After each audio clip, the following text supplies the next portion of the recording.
اور سب سے بیسٹ توبہ تو وہ بخاری مسلم میں حدیث ہے، جس نے رات میں سورۃ البقرہ کی آخری 2 آیات پڑھ لی اسے ہر چیز سے کفایت کر جائیں گی۔ آمن الرسول بما انزل الیہ من ربہ والمؤمنون کل آمن باللہ وملائکتہ وکتبہ ورسلہ لا نفرق بین احد من رسلہ وقالوا سمعنا واطعنا غفرانک ربنا والیک المصیر لا یکلف اللہ نفسا الا وسعها۔ آنورڈ، اس میں تجدید ایمان بھی ہے، اللہ پر ایمان، کتابوں پر، فرشتوں پر۔ اس کے بعد دعائیں ہیں، ربنا لا تؤاخذنا ان نسینا واخطانا، اس کے اندر توبہ شامل ہے۔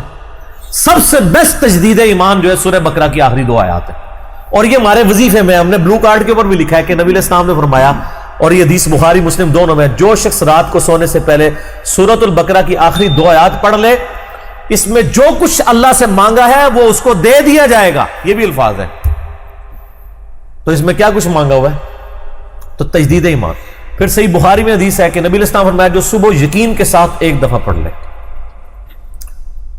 سید الاستغفار، اور شام سے پہلے اگر مر گیا سیدھا جنت میں جائے گا، اور اگر شام کو پڑھ لیا پورے یقین کے ساتھ، یقین سے مراد ہے کہ باقی توبہ کا اس کا ارادہ ہوا، صبح سے پہلے مر گیا سیدھا جنت میں۔